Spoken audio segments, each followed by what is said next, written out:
Assalamualaikum warahmatullahi wabarakatuh. Waalaikumsalam warahmatullahi. Alhamdulillahirabbil alamin wa bihi nasta'in ala umuri dunya waddin. Wassalatu wassalamu ala asyrofil anbiya'i wal mursalin ala sayyidina Muhammadin wa ala alihi wa sahbihi ajma'in. Rabbi shrah li sadri wa yassir li amri wahlul 'uqdatam min lisani yafqahu qawli. Alhamdulillahirabbil alamin. Bapak-bapak jamaah sholat subuh Masjid Al-Madinah yang insyaallah dirahmati Allah Subhanahu wa taala. Pertama-tama dan yang paling utama, marilah kita selalu panjatkan puja dan puji syukur kehadirat Allah Subhanahu wa taala, yang mana sampai pada pagi hari ini kita masih dilimpahkan beribu-ribu nikmat oleh Allah Subhanahu wa taala yang kita tidak mungkin bisa menghitungnya. Yang terpenting pada pagi hari ini kita masih dilimpahkan nikmat iman, nikmat Islam, nikmat kesehatan dan juga nikmat kesempatan, sehingga pada pagi hari ini kita masih bisa bersama-sama melaksanakan sholat subuh berjamaah di Masjid Al-Madinah yang kita cintai ini, yang insya Allah nanti kita akan lanjutkan dengan kajian pada subuh yang akan diisi oleh Bapak Ustadz Susanto. Alhamdulillah beliau sudah hadir di tengah-tengah kita. Mudah-mudahan rangkaian apa yang kita lakukan merupakan bentuk wujud syukur kita kepada Allah Subhanahu wa taala, sehingga Allah akan selalu menambah dan menambah rezekinya kepada kita sekalian. Amin ya Allah ya rabbal alamin. Salawat serta salam semoga senantiasa tercurahkan kepada junjungan kita, yaitu Nabi besar Muhammad sallallahu alaihi wasallam beserta keluarganya, para sahabatnya dan juga para pengikutnya, dan mudah-mudahan kelak kita layak tergolong sebagai umatnya yang akan mendapatkan syafaat di yaumul qiyamah nanti. Amin ya Allah ya rabbal alamin. Baiklah bapak-bapak jemaah Masjid Al-Madinah yang dirahmati Allah, untuk pada pagi hari ini Bapak Ustadz Sonto akan menyampaikan tausiah sampai pada waktu subuh, dan seperti biasa nanti akan ada sesi tanya jawab. Barangkali ada bapak-bapak yang ingin bertanya atau ingin menambahkan, dipersilakan di sesi tanya jawab nanti. Baiklah, untuk memulai acara pada pagi hari ini, mari kita baca basmalah secara bersama-sama. Bismillahirrahmanirrahim. Baik, untuk mempersingkat waktu kepada guru kita Bapak Ustadz Susanto, kami persilakan.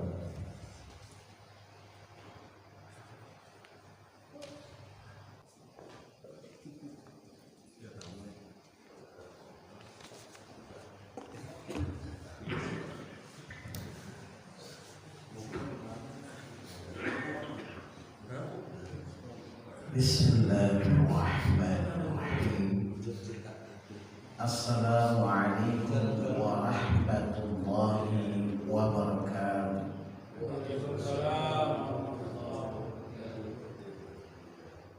Innal hamdalillah nahmaduhu wa nasta'inuhu wa nastaghfiruh wa natubu ilaihi wa na'udzu billahi min shururi anfusina wa min sayyiati a'malina.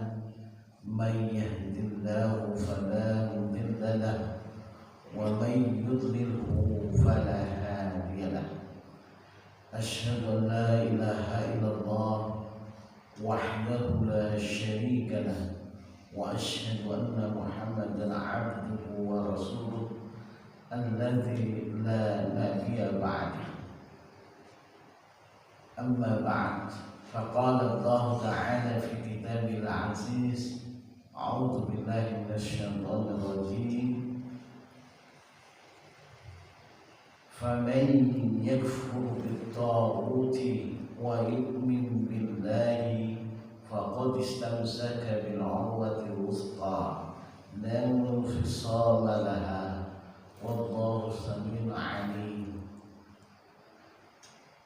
Alhamdulillah wa syukurillah ala ni'amillah. Marilah bapak-bapak yang saya hormati, kita memanjatkan puji syukur kepada Allah Subhanahu wa Ta'ala, karena dengan kehendak dan rahmatnya kepada kita sehingga kita masih diberikan kesempatan untuk bertolak ilmi atau menuntut ilmu guna menambah perbendaharaan ibadah kita. Tak bosan-bosannya kita sampaikan salawat dan salam kepada baginda Nabi Sallallahu Alaihi Wasallam. Dengan perjuangan beliau yang begitu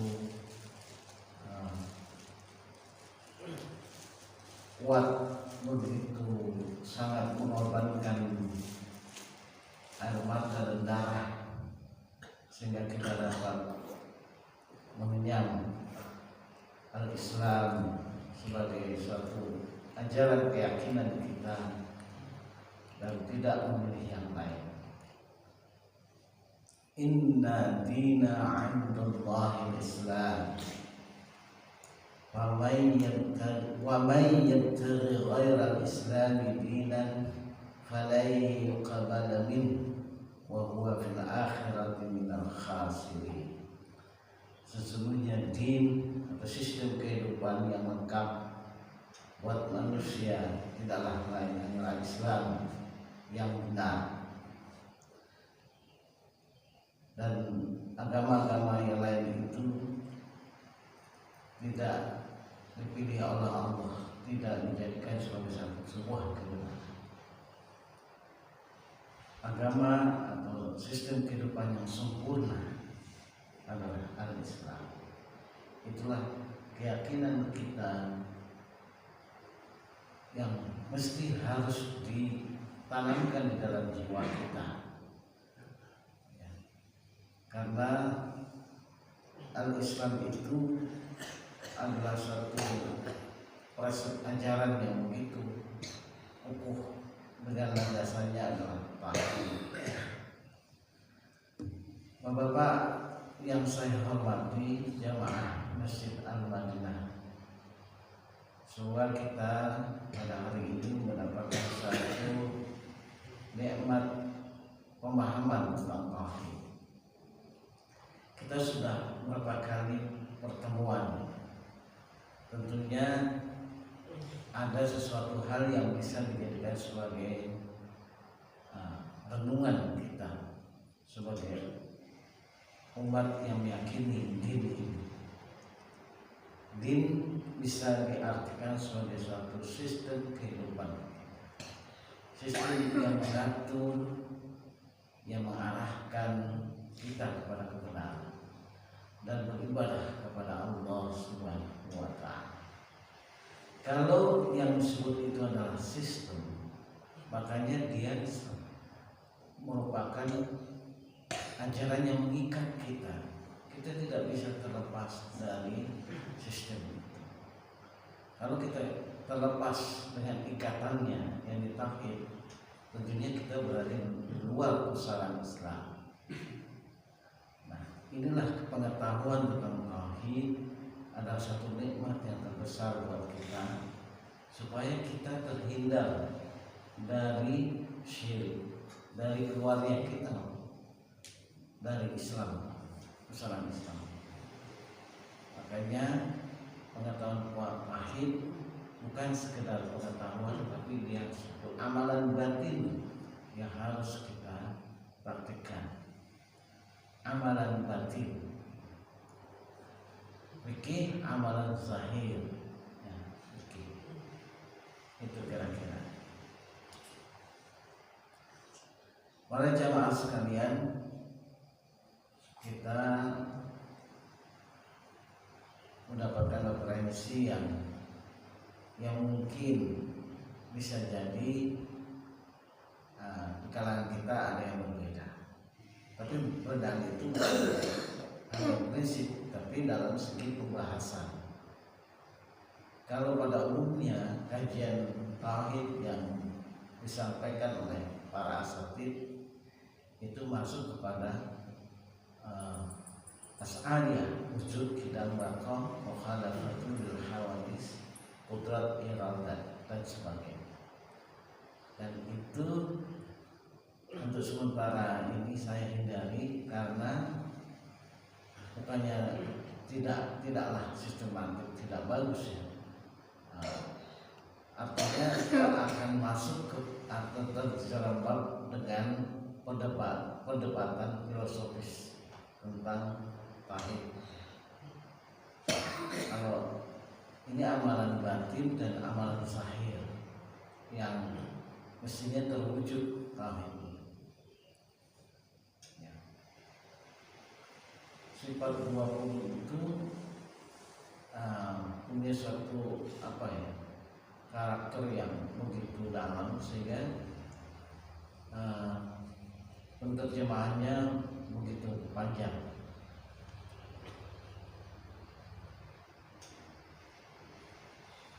Selain referensi yang kita pakai adalah Tauhid Muhammad bin Abdul Wahhab, juga kita menggunakan Tauhid Saleh Al-Fauzan.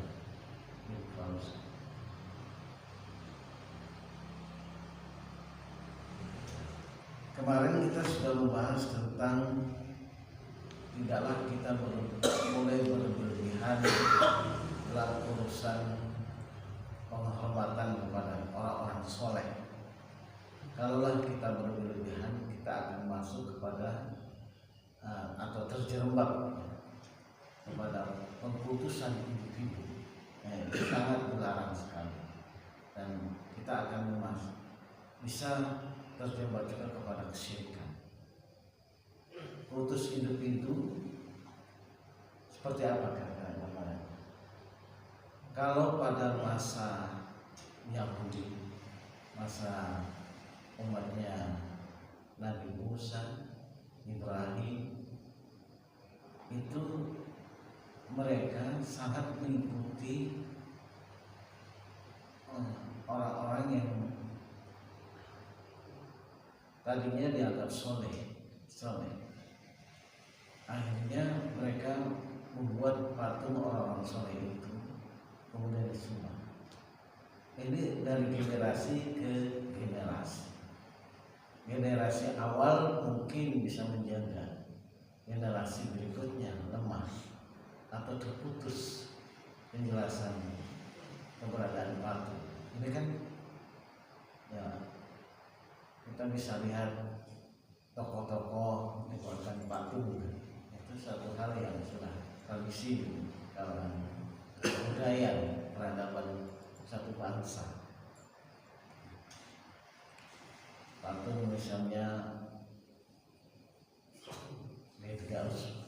G30 SPKI ya, Pak Sam sebagai arsip nasional ya, itu dibuatkan patungnya.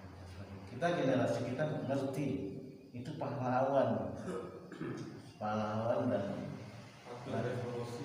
Dia patung revolusi. Iya, patung revolusi. Kalau generasi kita paham, tapi generasi berikutnya belum tentu paham. Kalau terputus link pengajaran tauhidnya, ya, pengajaran tauhidnya terputus gitu. Anak-anak kita, di bawah anak-anak kita, sehingga dianggapnya adalah buat sesembahan gitu ya. Kalau kita mengerti ya, itu patung untuk mengenang sejarah saja.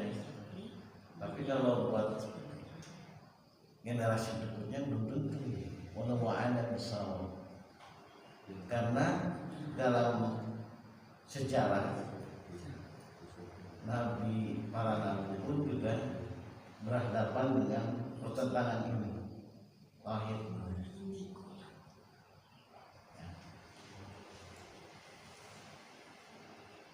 Nabi Musa berhadapan dengan siapa? Berhadapan dengan Fir'aun. Kemudian Nabi Muhammad berhadapan dengan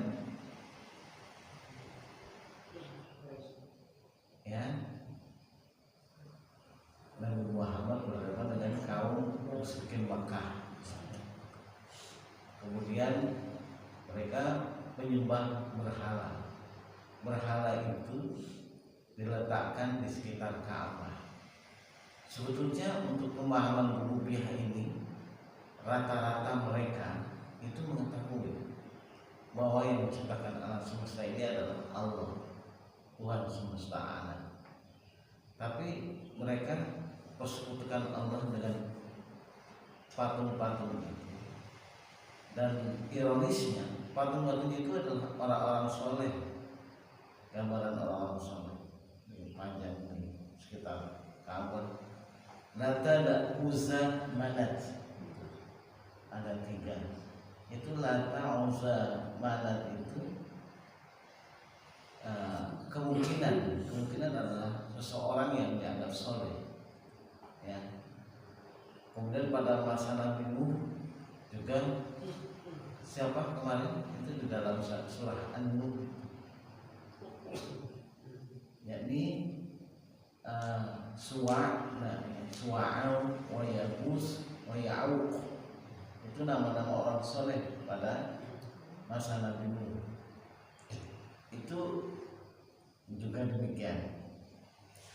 Dan ada satu ayat yang saya lupa ayat keberapa itu.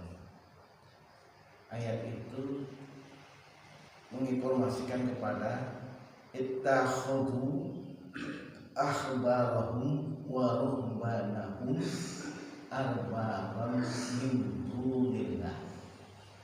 Mereka jadikan para pendeta rahib orang soleh sebagai Tuhan, sebagai Tuhan yang boleh jadi tidak disembah sebagaimana yang kita ketahui, tapi mereka mengikuti apa yang dicanangkan oleh orang-orang soleh, rahib-rahib. Kalau di dalam tradisi Yahudi, orang-orang soleh itu namanya rahib. Kalau orang Kristen disebut pendeta atau pastor. Nah, itu tradisinya orang-orang Yahudi adalah mengikuti apa yang diperintahkan. Jadi dalam satu ayat itu nanti bisa dicarikan nanti ayatnya. Ittakhadhu ahbarahum wa ruhbanahum arbabam min dunillah. Ini ayat, bukan kata saya. Ayat yang menginformasikan kepada kita bahwa tradisi kaum Yahudi, Nasrani itu selalu mengikuti apa yang diperintahkan para rahib. Sebutannya adalah rahib. Nah, rahib itu kalau bertanya sesuatu tanpa dasar, tanpa dalil, diikuti, tanpa dikritisi. Siap itu aja. Nah, kalau kita proses belajar Nabi Muhammad itu mengkritisi. Jadi ini ayat, ittakhadhu ahbarahum wa ruhbanahum min dunillah. Mereka mengikuti rahib-rahib mereka dan menyamakan rahib-rahib mereka arbabam min dunillah. Sebagaimana Tuhan, kesetiaan dan ketaatan mereka sebagaimana mentaati Tuhan. Nah, itu sangat dilarang dan itu sudah keluar dari tauhid. Dan yang kita pahami sementara, maksud saya yang kita pahami selama ini tentang model ketauhidan ini adalah Nabi siapa? Model ketauhidan yang menggunakan pikirannya, akalnya dalam memahami tauhid, dan maka disebut dengan bapaknya tauhid. Ya.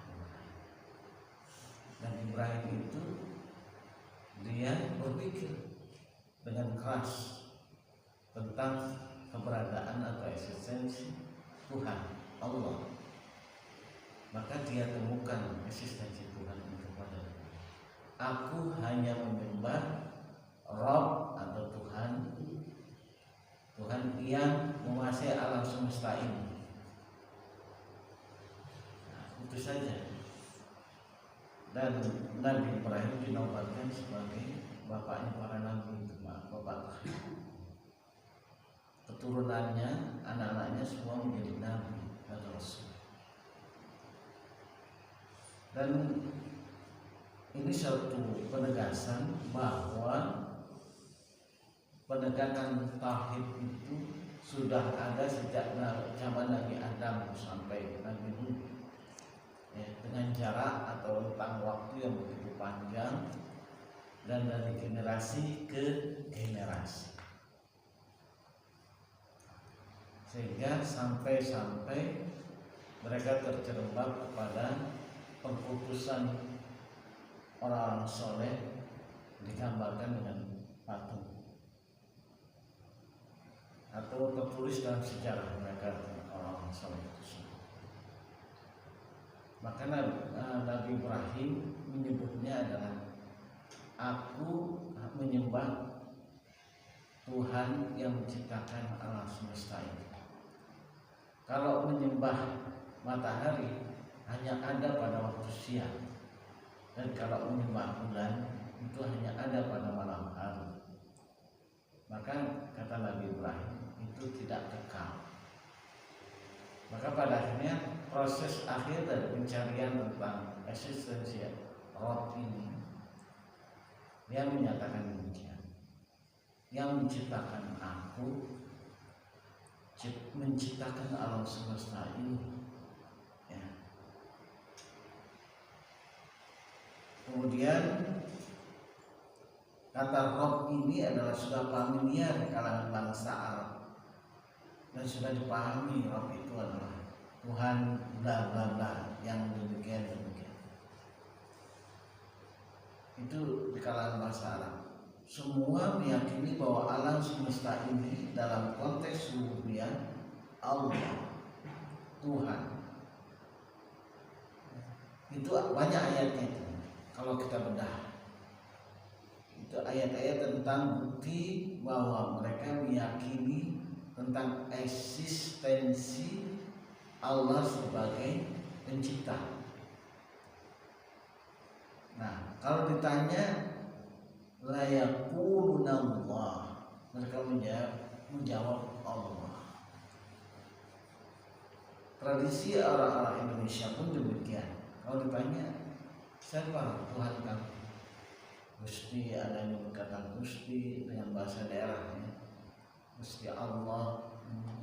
Tapi perbuatan amal mereka tidak sesuai dengan tauhid itu sendiri, karena pengetahuan, keterbatasan pengetahuan, atau tidak mau belajar, itu bisa terjadi. Nah, janganlah kita asik beribadah saja tapi tidak mengerti tentang tauhid.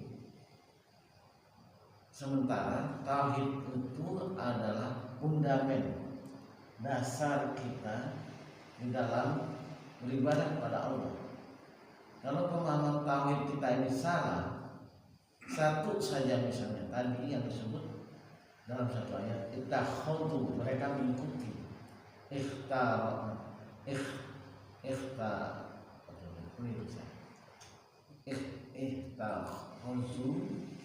mereka mengikuti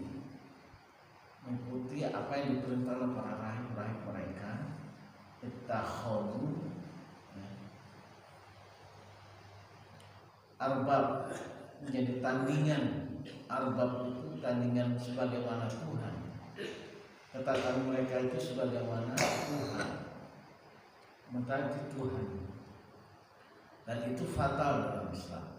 Dan itu namanya inhiraful, ya, pertentangan tauhid. Perjuangan para nabi itu hanya satu, bagaimana memperjuangkan, mempertahankan tauhid. Para nabi itu waktu itu hidup pada masa yang cukup panjang. 900 tahun baru berapa.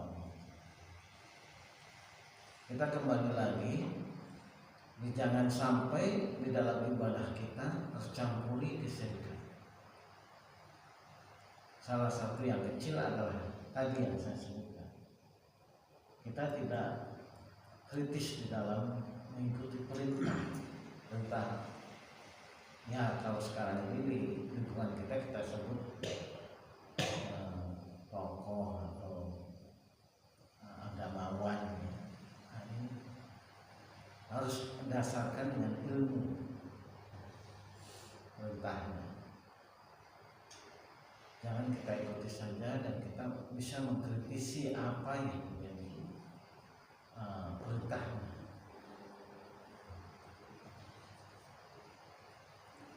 Ada yang mau disanggah atau didiskusikan, silakan.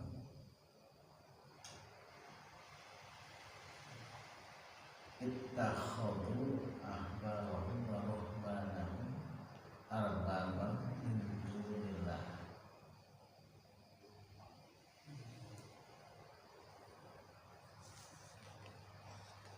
Tadi di dalam mukadimah saya ngambil batikan ayat kursi yang bermakna apa? Faman yakfur bi-taghuti wa yu'min billahi faqad istamsaka bil urwatil wuthqa. Coba apa maksudnya? Maksudnya apa kira-kira? Nah, ini jangan saya aja yang bicara. Maksudnya apa?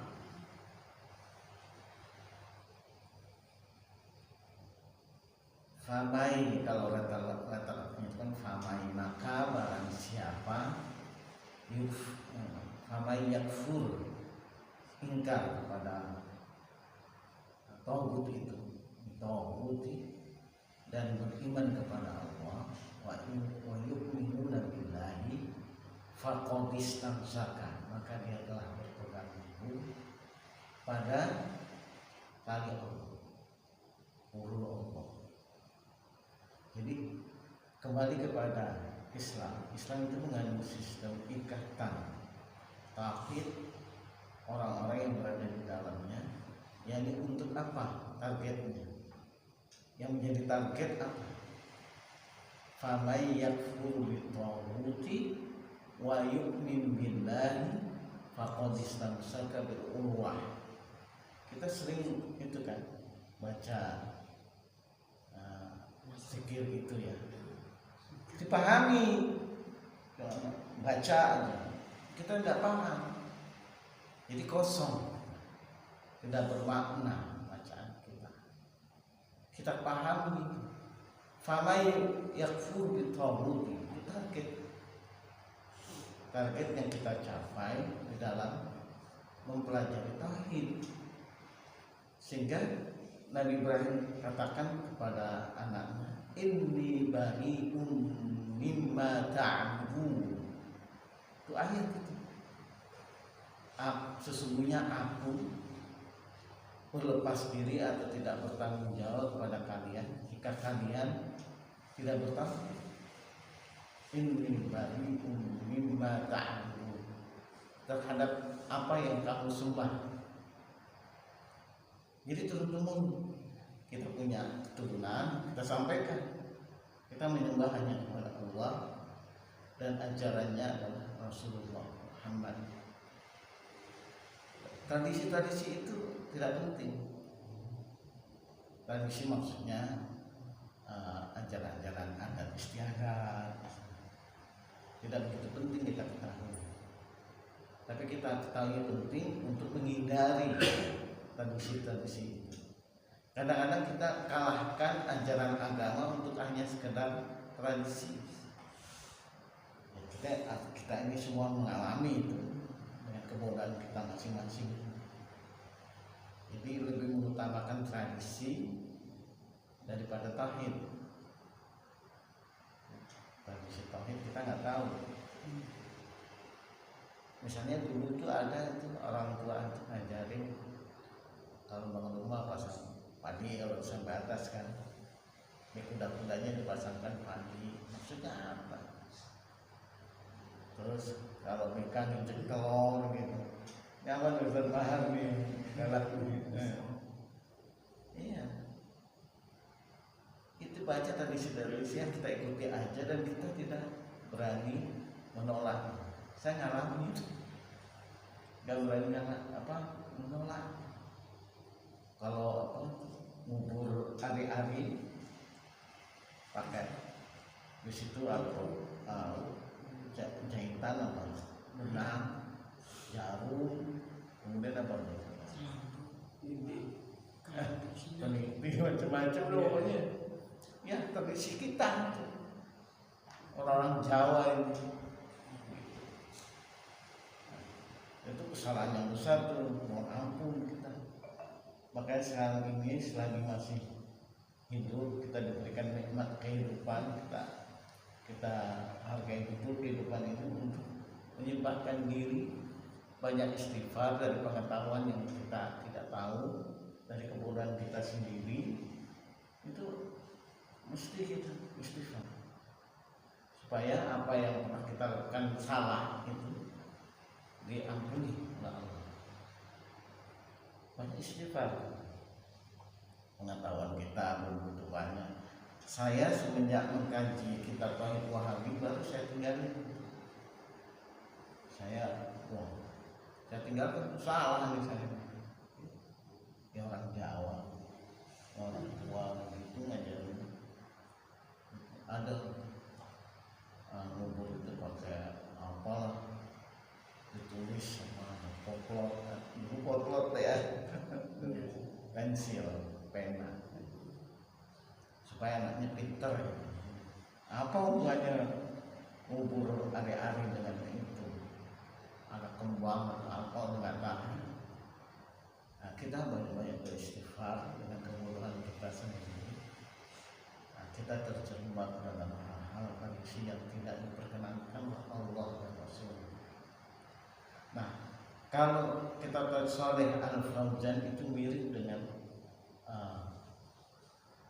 Tauhid Wahabi. Jadi beliau itu ulama modern ya, bukan mukholaf, ulama yang mutakhirin yang melihat kejadian-kejadian itu sehingga ditulis dalam kitabnya. Jimat nggak boleh, jimat itu nggak boleh. Nah, kita percaya dengan benda, bahwa benda ini bisa memberikan kesaktian. Semenjak saya belajar Wahabi Tauhid, saya tinggalin ya. Kita ngalamin itu, yang begitu. Saya ngaku aja, iya, kan karena pengetahuan kebodohan kita sendiri. Apa tuh? Kalung-kalung yang menangkal keburukan. Jadi Allah ini kita singkirin dulu gitu. Allah kita singkirin. Nah, itu kesalahan kita. Haruslah kita banyak istighfar, banyak belajar. Jadi walaupun kita sholat, ibadah dan sebagainya menjadi tidak ada gunanya kalau kita tidak paham tauhid. Pahami tauhid dengan baik. Sinkretisme itu pencampuran keyakinan. Satu sisi kita yakin dengan Allah, di sisi lain kita yakin dengan yang lain juga. Nah, ini bahaya dalam bentuk tradisi-tradisi. Nah, ada yang mau dibahas? Suaranya saya nggak jelas, ada penerjemahan.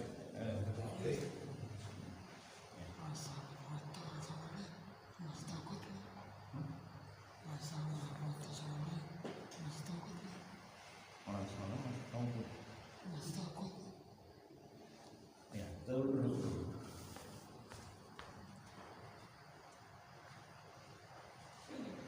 Kalau letter bahasa, takut apa itu, Pak Mahar? Tahu? Suara bahasa apa ini biasanya muda-muda itu belajar yang lebih baik ya. Kalau saya ini produk akhir dari orang tua. Taubat itu sesuatu yang melebihkan, sesuatu yang kita terpedaya olehnya. Itu taubat. Kita sangat terpedaya oleh yang tidak punya kemampuan untuk menolak, mengikuti saja tanpa pengetahuan, tanpa ilmu. Itu taubat kita sebut.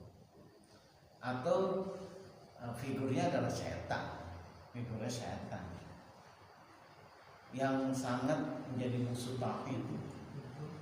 Ibrahim saja, Nabi Ibrahim, Sayyidina Ibrahim itu tatkala menjalankan perintah Allah itu dicegat oleh setan.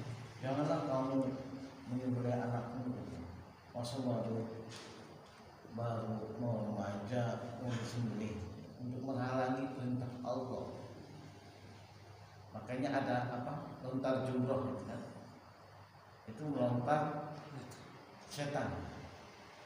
Nah kalau di sana sesama setan jangan punya melontar gitu.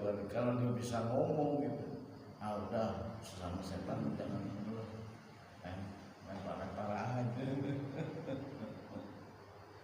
Dari sekian juta orang yang melaksanakan ibadah haji, hanya satu yang diterima hajinya hajinya apa kalau diterima? Makbul. Hanya satu. Yang lainnya itu digambarkan mukanya berwajah babi, mukanya berwajah anjing. Itu karena nggak kemudahan ibadah, kemudahan tauhid. Makanya kita nikmat betul. Sempat setua ini kita tahu tentang tauhid. Kalau sampai mati kita nggak tahu tentang tauhid, kita nggak sempat taubat itu. Ya Pak Ustaz Bahar ya. Dulu waktu saya remaja udah ketemu Wahabi, Wahabi yang tauhidnya praktis. Tauhidnya gampang, mudah diamalkan. Ya, kita jangan membahas masalah perdebatan Allah itu ada atau nggak ada, nggak manis. Belajar tauhid nggak mesti itu orang pintar, kalau pikirannya. Kalau kita itu apa yang boleh dan tidak boleh itu aja. Kalau batasan kita ini apa yang boleh dan tidak boleh, apa yang harus, apa yang tidak. Kita meyakini Allah, rububiyatullah itu tauhid. Bagaimana kita meyakini bahwa alam semesta ini yang menciptakan Allah, yang memberi rezeki Allah, yang melindungi dan memenuhi kebutuhan kita, hajat kita Allah. Kita hanya orang-orang yang melaksanakan saja. Suruh kerja dibayar, itu rezeki. Jadi nggak usah neko-neko. Kita yakini Allah itu sebagai pemberi rezeki. Bukannya bos kita, jangan kita jadikan Tuhan. Ini repot ini. Ini masih banyak yang begitu. Kita jadikan bos kita ini Tuhan. Itu repot. Ya masih banyak lah yang bisa terjerembab ke arah itu. Makanya nikmat besar bertauhid. Ilmu tauhid ini nikmat besar. Ya. Kalau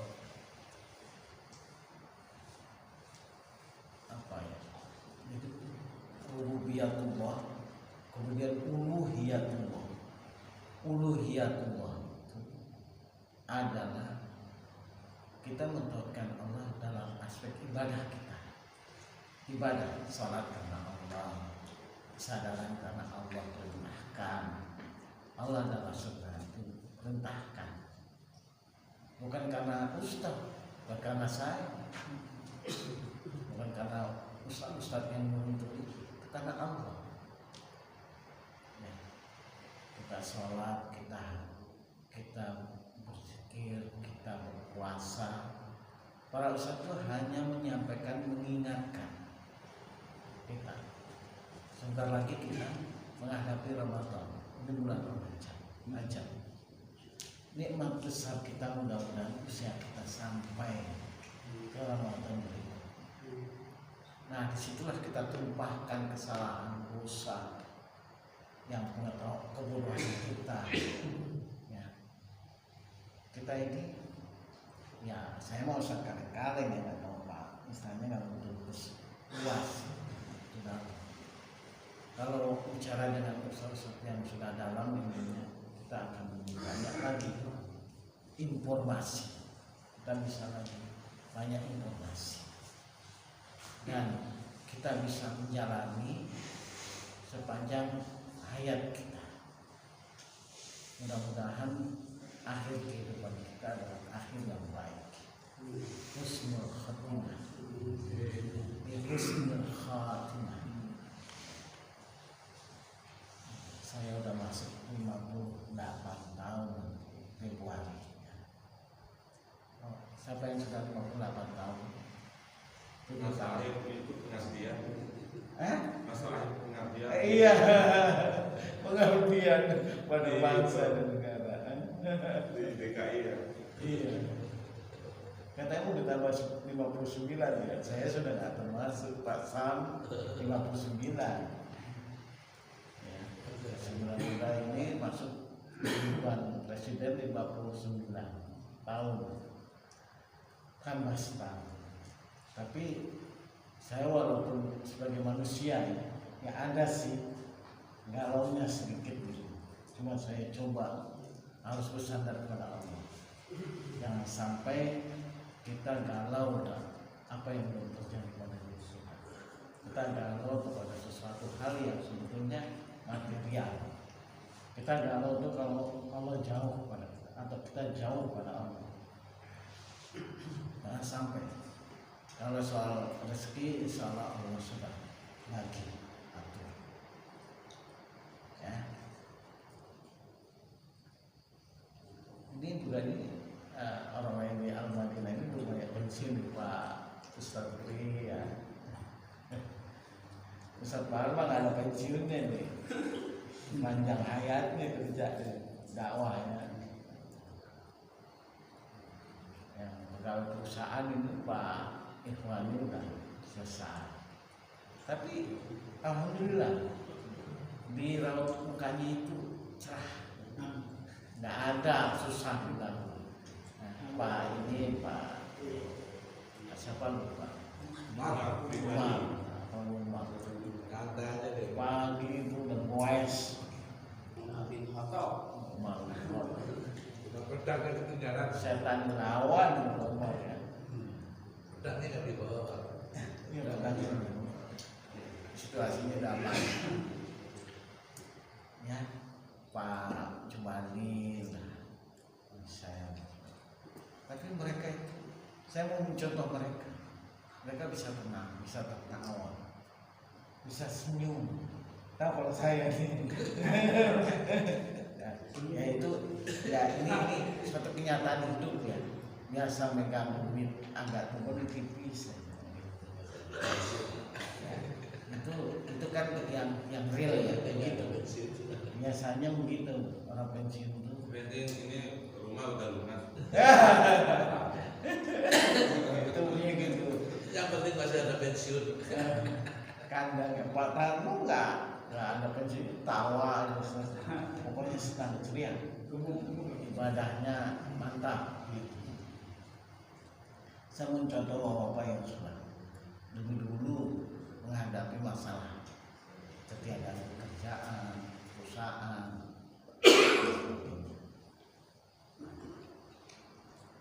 Dulu belum bekerja yang bekerja, setelah bekerja yang dapat pensiun. Sudah bekerja, sudah bosan ini berhenti juga. Sudah pensiun apa? Tunggu kematian ya. Itu kehidupan manusia. Ada masanya, masa sehat, masa sakit. Nah, kita maka diajar malam itu ya, Pak Ustaz bilang kita menjaga kesehatan dengan makanan yang tidak berlebihan, makanan yang baik. Baik itu manfaat buat kita. Makanan banyak, tapi yang manfaat kita apa? Ya, kita kadang-kadang yang nggak bermanfaat buat diri kita sendiri nggak apa? Nggak dimakan atau kita nggak hindari. Kayak saya ini, saya udah kena nyala stroke atau stroke nggak tahu ya. Itu makanan ikan itu ya, tambahan gula ya. Nah itu ujian kita. Kalau kita bersabar, kita mendalami hikmah dari sakit kita sendiri. Bukan sakit saja, sehat juga itu sebuah ujian juga. Jangan sampai lupa sehat. Kita berolahraga itu menjaga stamina. Makanannya, Pak Iwan itu dari bukunya. Senang lagi, jalan. Senang saya kadang-kadang selalu berpikir ya Allah, tetangga saya udah banyak yang resign atau apa, tapi mereka masih bisa masih bisa survive, berjuang, mungkin bisa makan. Kalau orang-orang yang sudah punya jabatan, kantor dan sebagainya, itu akan galau, sindrom. Ya karena kebiasaannya bertahun-tahun megang duit ya, cukup banyak. Pak Pri ya, Pak Pri ini nggak belum bicara nih. Ya. Sebenarnya sih puyeng bos. Puyeng ya. Pak Pri nanti jangan-jangan itu puyeng juga ya. Jangan ya puyeng mas, sedikit aja lah. Ya, itu wajar. Dia udah cerita duluan. Wajah-wajah yang real ya nggak usah tutup-tutupi kalau saya. Kita berusaha real aja. Dan itu bagaimana caranya kita harus tetap bersyukur. Dikasih sakit bersyukur, dikasih sehat apalagi itu banyak syukurnya. Karena sakit itu mungkin ada dosa yang mau dibersihkan. Ya, dengan sakitnya kita itu dalam rangka membersihkan dosa. Dan kita akan memberikan hadiah, entah apa rezeki yang baik. Ada yang mau dibicarakan ini? Tauhid itu, famai yakfur bi tauhid itu target. Kita harus ingkar kepada tauhid. Tauhid itu apa? Tadi sesuatu yang melampaui batas. Figurnya itu yang jelasnya setan. Setan itu kan lawan tauhid. Lawan daripada tauhid itu setan. Ini saya belum berikan Saleh Al-Fauzan karena saya sendiri masih belajar. Kalau sudah khatam saya belajarnya, ini nggak jauh beda dengan tauhid Wahabi. Kalau Wahabi itu dari SMA saya belajar. Dan saya sudah sampaikan pada waktu itu juga pada rohis sekolah. Saya sudah percaya memberikan pelajaran. Sekolah saya tahun berapa ya Pak? SMA itu saya SMP kan 80-an selesai, 87 selesai kan SMA. Kalau wajan ini baru ini aja saya tahu. Wah ada lagi kita tahu isinya ternyata tidak jauh berbeda. Jadi tauhid itu ada 3 aspek apa? Tadi rububiyatullah, uluhiyatullah, asma wa sifat. Atau ada juga mulkiyatullah. Itu dalam surah An-Nas ya. surah An-Nas dijelaskan qul a'udzu birabbin nas, Rabb manusia, Malikin nas, raja manusia, raja kalah, karena apa, ilahin nas, sesembahan manusia, sesembahan manusia. Itu 3 aspek itu penting di surah. Kalau ditanyakan tauhid dibagi berapa? Salah satu anwa, 3 macam, 3 kelompok. Uluhiyatullah dengan ayat-ayatnya banyak. Uluhiyatullah ini kan apa susah dikasih. Saya juga kalau begini kan bisa saja terlupa. Uluhiyatullah itu dalam ibadah, tauhid dalam ibadah. Dan kita harus mengakui bahwa Allah yang menciptakan kita, Allah yang memerintahkan kita untuk beribadah. Malam itu apa? Wa ma khalaqtul jinna wal insa illa liya'budun. Kesadaran itulah kita camkan dalam diri kita bahwa kita tercipta untuk beribadah kepada Allah. Ibadah yang benar gimana? Walam yalbisu imanakum bidzulmin. Ya. Jangan campur adukan keimanan kamu itu dengan kezaliman. Kezaliman dalam surah Rahman dikatakan syirik. Misalnya ada tujuan-tujuan yang selain Allah, min dunillah. Ya, goyanya tidak kepada Allah, kepada setan. Setan itu bisa ada dalam diri kita, ada dalam diri seseorang tertentu, dan kita harus menjaga diri dari hati yang kotor. Harus menjaga, karena begini, kita mengkritisi orang itu dari perilaku, tapi kita juga harus sadari bahwa diri kita juga ada yang kurang. Jangan mengkritisi orang dulu, tapi diri kita susah. Gajah di pupuk mata tidak terlihat, kuman di seberang lautan nampak. Itu bahasa ya Pak, sama di bahasa, dalam bahasa Indonesia gitu. Kuman di seberang lautan nampak, gajah di pupuk mata kita tidak terlihat. Itu Jarum salah kelihatan dari sini. Jadi ibaratnya itu kekurangan kita, kesalahan kita tidak perbaiki. Apa sebutannya recovery ya, recovery bahasa Indonesia. Recovery itu perbaikan. Kita harus melakukan perbaikan dalam diri kita. Ini mumpung kita masih diberi hayat kehidupan. Kita banyak belajar, banyak baca, banyak mendengar. Insya Allah kita lebih baik ibadahnya dari tahun ke tahun. Nah, kita bisa lihat fenomena Ramadan itu masjid penuh kan? Itu karena mereka juga ingin mendapatkan kesempatan ampunan, maghfirah Allah. Mudah-mudahan begitu. Bukan karena ujuk-ujuk ikut-ikutan aja. Masjid banyak saya ikut. Padahal hari biasa nggak sholat bisa aja terjadi. Malas. Tapi kita tidak perlu tahu soal kayak itu, urusan pribadi masing-masing. Dan ya, kita juga nggak pernah tahu bagaimana seorang, kaget kan kita kalau kita lihat seorang pelacur itu jenazahnya wangi misalnya.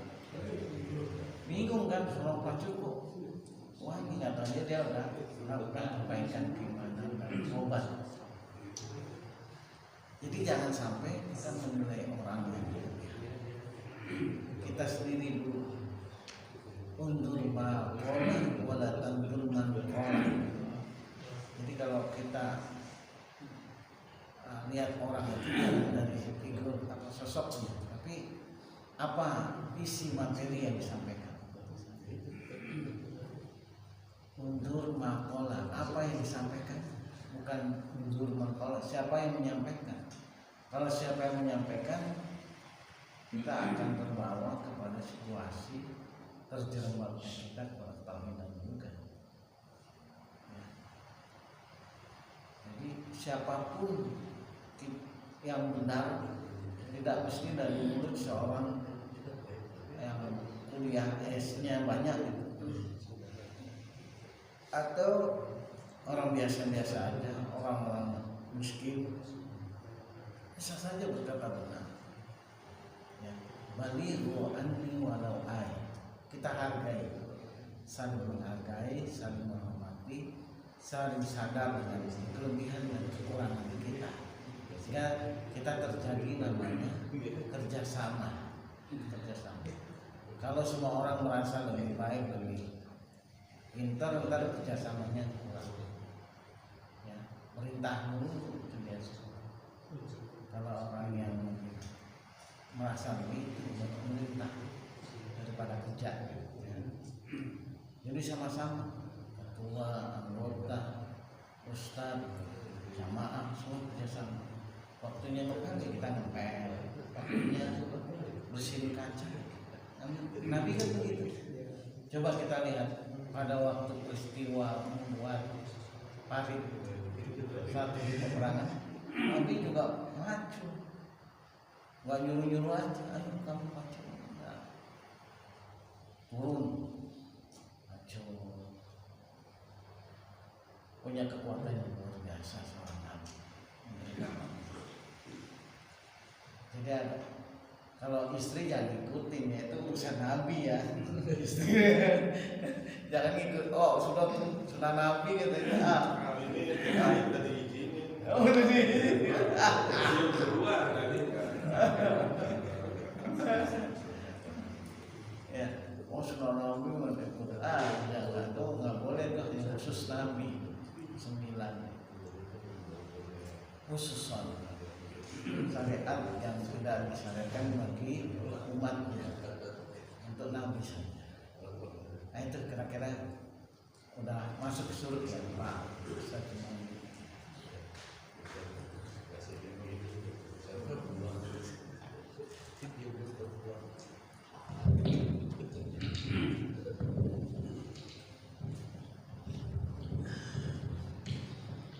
Ya, alhamdulillahirobbilalamin.